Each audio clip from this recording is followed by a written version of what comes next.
Look at India. In a world that lacks leadership globally, Asia has a lot of leadership locally. And Modi's win is huge. I was in India a couple months ago, and I was astonished at the biggest complaints that I heard domestically. I heard that Modi's traveling too much, spreading himself too thin, not able to follow up as much as people had hoped.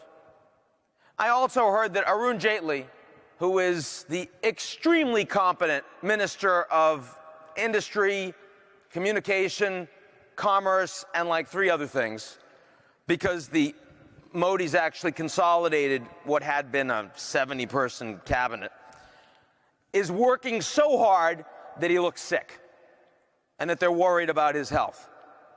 I got to tell you, the idea that in India those would be your two biggest complaints is astonishing. Right? I mean, this is a country that never had leadership of a party, and now you have Modi that actually controls the BJP. This is a government that actually shows up for work.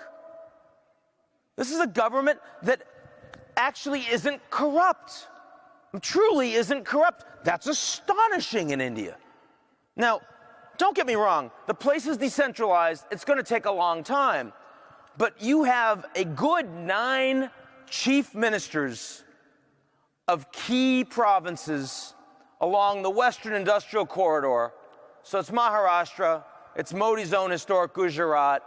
You look at Hyderabad, you look at Bangalore, and these are places that are aligned with Modi, and they are implementing policy, and they are going to take off. And that's exciting, because India has been such a disaster story for decades. So you look at major economies in Asia, and despite all of these geopolitical tensions, it actually looks pretty good in the near term. Now, I do believe that longer term, India's rise will make it very clear that it's the China-India conflict that we have to worry about, not China-Japan. Because the Japanese are not going to build a meaningful military. Their population is shrinking. They're not competing with the Chinese economy, and they won't be over the long term. They're at very different stages of development. They just hate each other historically.